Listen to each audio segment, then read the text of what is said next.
She's got 3 little babies all tucked in a little nest that she's made right there. You can see on this side, he's got all of his own feathers, and they're beautiful.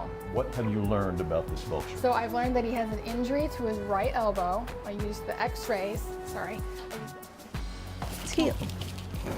What are we looking at here, George? This is a great blue heron. It appears to be down and out just on the very shoreline. Okay. She's very petite for a girl. Okay. She's really pretty.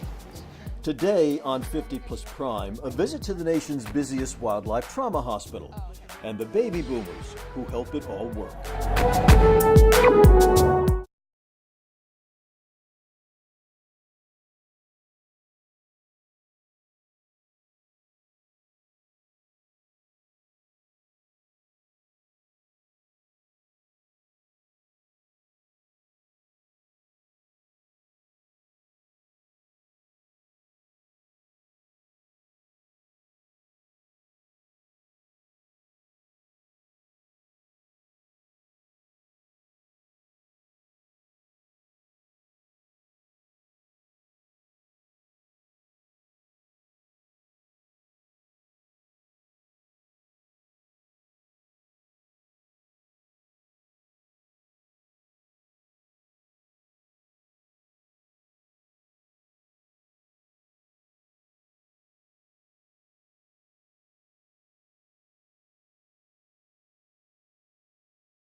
Thank you for joining us. I'm Tony Fama. Okay, if you're an animal lover, you are certainly in the right spot. I think you're really going to enjoy this program. On 50 Plus Prime, you know, we travel the country looking for baby boomers giving back to community. We also talk to the men and women who've influenced the boomer generation. The stories are inspirational, and we find them in big and small towns across the nation. Today, we find something extra special in Fort Lauderdale, Florida. It's called the South Florida Wildlife Center. And what exactly is it? Well, get ready to be introduced to the country's busiest wildlife hospital, where more than 12,000 patients are seen each year. It's a world-class trauma center. I'll start here. This is what was this one? I think it's the right, actually. Okay, then I'll start here. Okay. Its patients, like this black vulture, all live in the wild. Okay. He's got a really swollen elbow. We'll get some x-rays and see what, it's the beauty of digital. We can see right away what's going on. Just that right wing, if we can tape that down.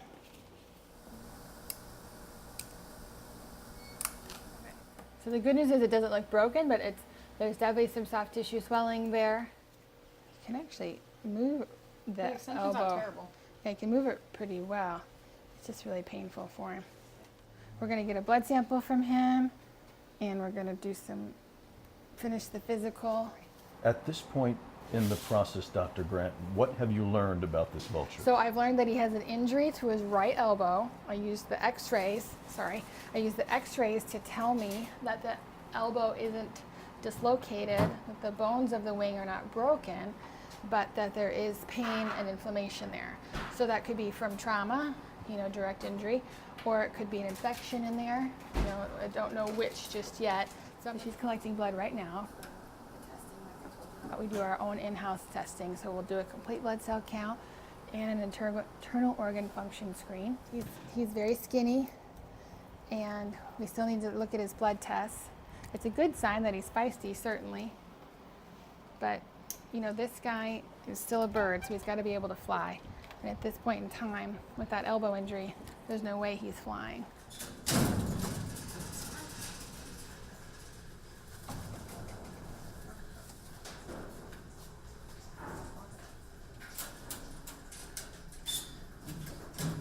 What is next for this vulture? Is he down for the night? So he's been checked into the hospital for the night, so we won't handle him anymore this evening. We'll offer him something to eat tonight, and then as far as what's going to happen here in the hospital, we're going to finish his diagnostics. He has a mouth wound that's really nasty. It's healed. It's healing, but it's taking a long time. What happened to her?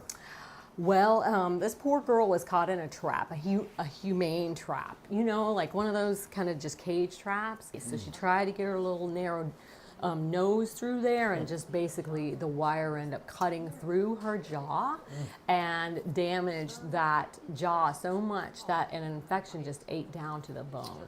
So as soon as Maya's back, I wanted to maybe take that lesion out of the liver. Lynn Miller has her PhD in environmental toxicology.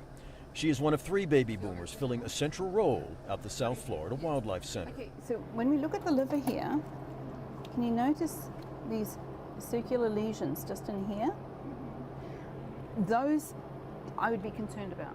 During our visit, Miller was instructing college students in performing a necropsy on a great blue heron. And the other thing to think about always with some of these cases, especially with birds of prey, will be rodenticide poisoning, if you see this. So you can actually have mortalities with no overt signs. What is the significance in this lesson for a college student? That life's pretty darn hard. This youngster was reared by a very effective mum and dad. Body condition's fabulous. The feathers are in pristine condition. But as he was taking that transition step from being totally dependent to total independence, something happened. The necropsy shows the heron carried high levels of fat, a storing ground for agricultural chemicals and pharmaceuticals. Is that the fat storage, as it's being metabolized, releases a lot of chemicals into the body, which also messes with your mind. I am a toxicologist. I tend to think about some of the things that I know are out there in our waterways and just the damage that they can do when they're ingested by species like this. So this one came in maybe like a week or so ago, wasn't really using the left foot that well. And so it had a little wound on the leg, which we sutured. Miller also consults with the center's veterinarians. She's lost a nail, one of her talons Which leg? on the right. Okay. That must be sore. I think she's a local girl. I think she's probably, I mean, just looking at her form, I would say she's probably one of our Florida kestrels rather than a migrant from further north. So Because the she's Sparberries. small, or? Because she's small. Okay. She's very petite for a girl. Okay. She's really pretty. All right, well, we'll laser the toe, and then we'll laser the incision site one more time, and we'll keep an eye on that toe. And she's already on an anti-inflammatory, Yes. so we got her on that, and then we've got her on pentoxifylline too, Ah, so good. an antibiotic.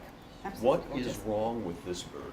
So she came in with a bad laceration on her left leg, and then she wasn't using the leg well. So we dealt with the wound, we've sutured that up, it's healing nicely. And then she was like keeping her toes in, so we weren't sure if she could grip appropriately.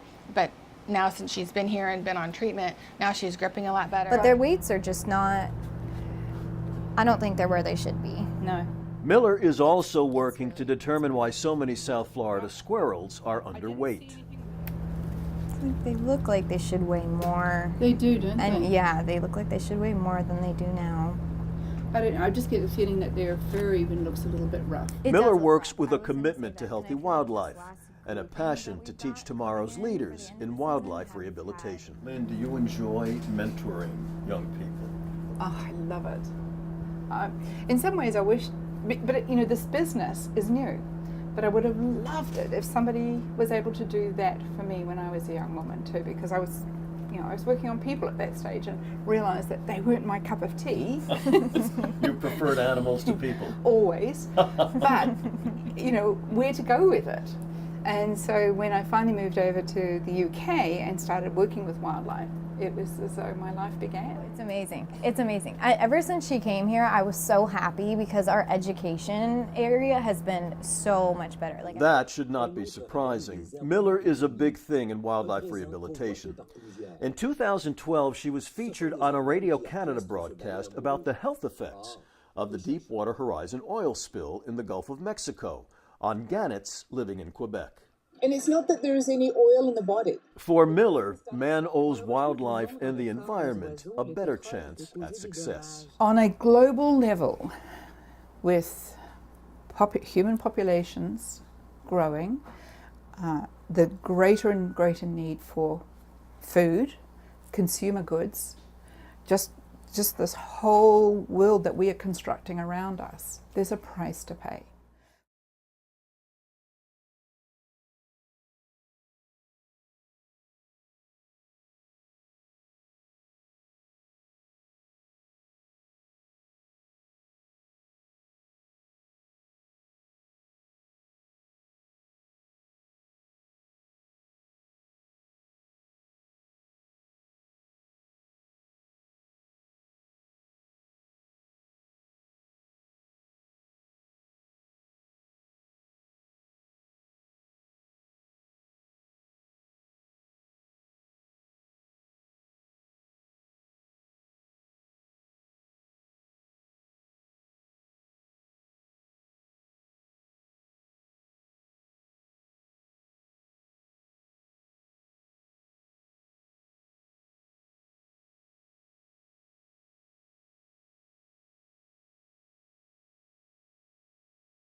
Okay, welcome back. We left off with Lynn Miller discussing how the human population is not always the best caretaker of our animal population and our environment.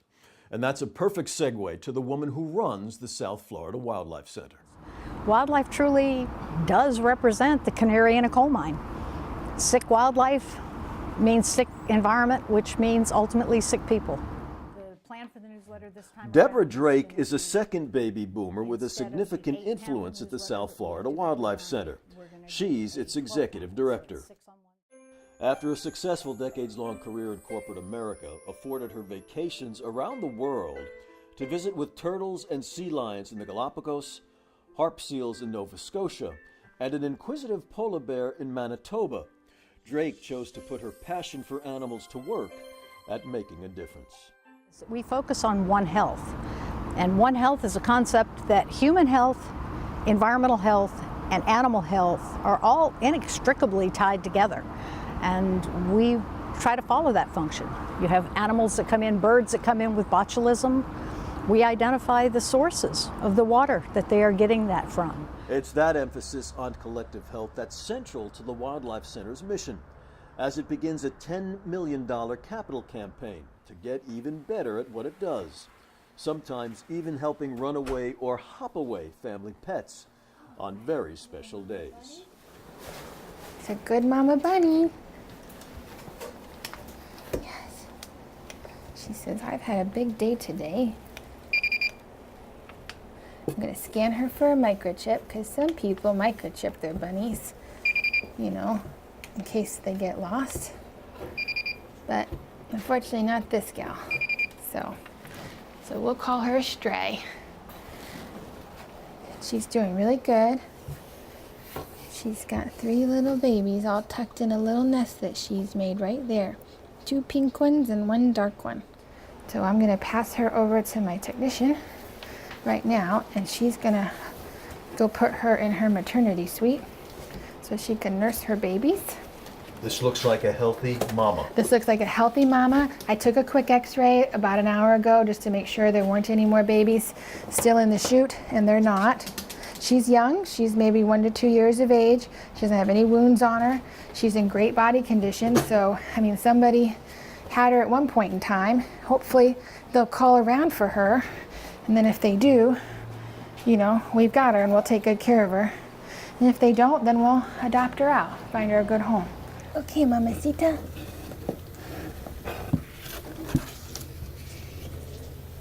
Okay, there we go. Into the house we go.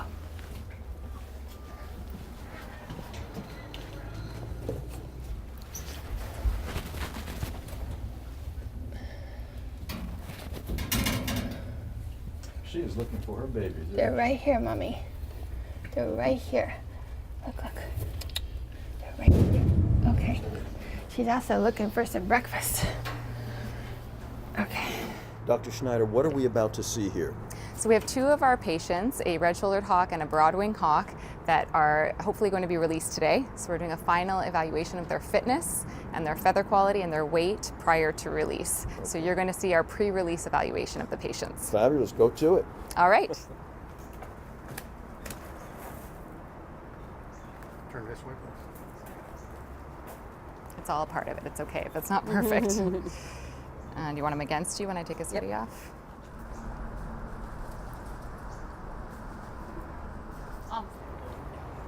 It didn't take long for Dr. Schneider's trained eye to see that something was not quite right. Our red-shouldered hawk needs a little bit more conditioning. He got tired too quickly and his flight wasn't perfect. Our broad-winged hawk is definitely ready to go. So what we're going to do is we're going to grab the red-shouldered hawk first, just so I can take a look at his feathers. Got him.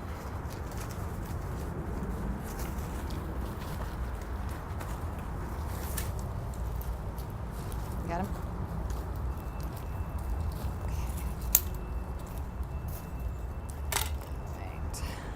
You.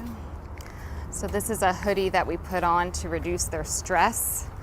It covers their eyes and it also puts a little bit of pressure on the eyes to relax them during the examination. Our red-shouldered hawk, you can see by the red markings here, also the markings on here and the tail are all indications for us of the species.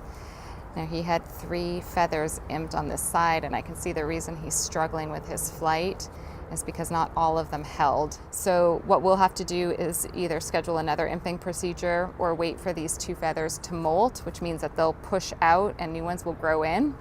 And when he has 10 perfect primary flight feathers, then he'll be ready for release. But we wouldn't release a bird missing primary feathers. And imping means what? Imping is the procedure of taking donor feathers and attaching them to the bird's original feathers. I'm going to check the other side just while I've got him. And you can see on this side, he's got all of his own feathers, and they're beautiful. Now, with one bird in hand, it's time to catch that healthy broad-winged hawk. I don't have a glove, so. No, go ahead, because you'll have to hold them for me to.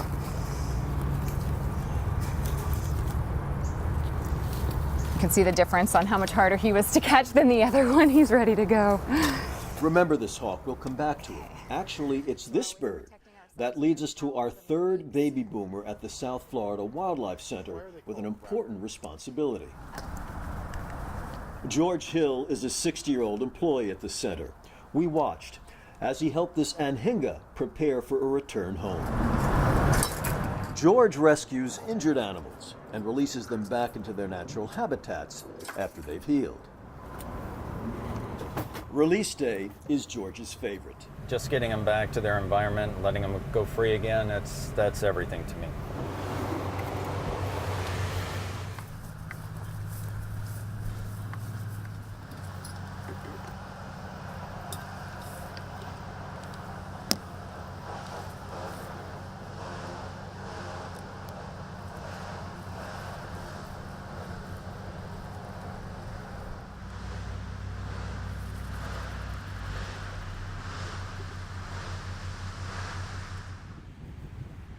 George had one more bird to release.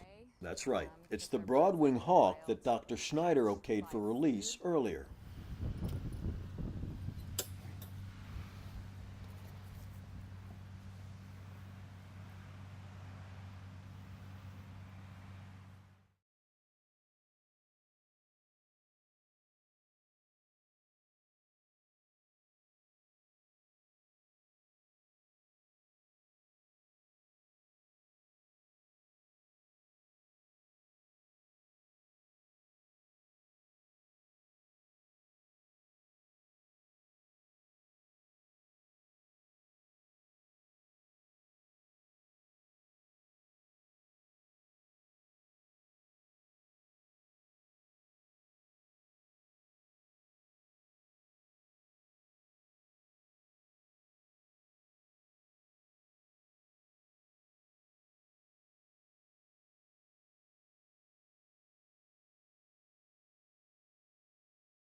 In our last segment, we watched as two birds, all healed and healthy, were released back into their natural habitat. Now we get a close-up look at what goes into rescuing an injured animal. All right, so we're back on the road with George Hill. I enjoy just getting the animals back to the vets when they're suffering.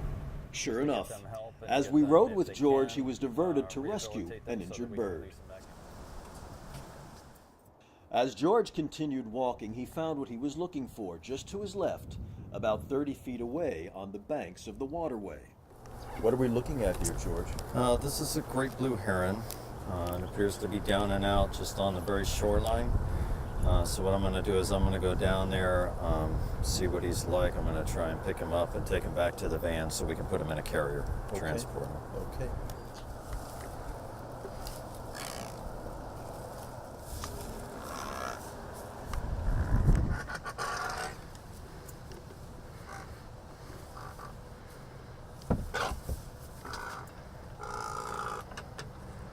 Not happy with you, huh? Not real thrilled with me, no, but they never are. You know, they never like to be caught up even as bad as they feel, so. For George, a retired telecommunications worker, this is a second and more gratifying career. But I also like being the one to go out there and actually be tasked with having to get the animal and bring it back so it can be treated.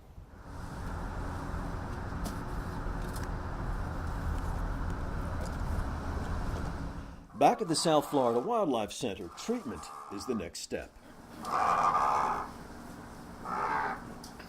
Okay, well, definitely suspicious of botulism. That's a disease that is a toxin, actually, that's ingested, usually from water that is less than clean. Basically, there's bacteria that grow in rotting vegetation and dead carcasses, etc., and they create a toxin that causes a poison that will paralyze an animal from their legs upwards. The heron's eyes were checked for ulcers, and he was given charcoal to help remove the toxins from his system. I'd probably give him a 50-50 chance. These guys are very sensitive, delicate patients. Even though he looks like a big dinosaur, he's really fairly fragile. And that's true. You'll recall earlier that Lynn Miller was performing a necropsy on a great blue heron. And I'm very interested to see if I'm picking up any signs of deposits within the kidney impression that we did. Do I see normal cells, or do I start to see cells that would indicate this bird has been going through quite a rough time? And again, the bacteria may be secondary. They may be contaminants that we picked up as we were pulling this out. So what you're looking at then is inconclusive. Yes. In terms of why the heron passed on. Yeah. We wrapped up our stay at the South Florida Wildlife Center visiting an 8-year-old turtle temporarily named Michael, after the hurricane of the same name separated him from his family. We interrupted his dinner, so. And how could a story about the place committed to helping animals heal not have a happy ending? And actually just today, his owners were relocated. They got in touch with us. His name is actually Donatello. And he'll be able to go home. And you just know that Donatello is happy about that. Now, I admit I'm a bit partial to Donatello because he's a turtle with an Italian name. The South Florida Wildlife Center is in partnership with the Humane Society of the United States. Together, they treat more than 350 species a year in Fort Lauderdale. I'm Tony Fama. This is 50 Plus Prime. Thank you for joining us. Other guys we have? Do you want me to turn him around? Yeah. I want to see faces.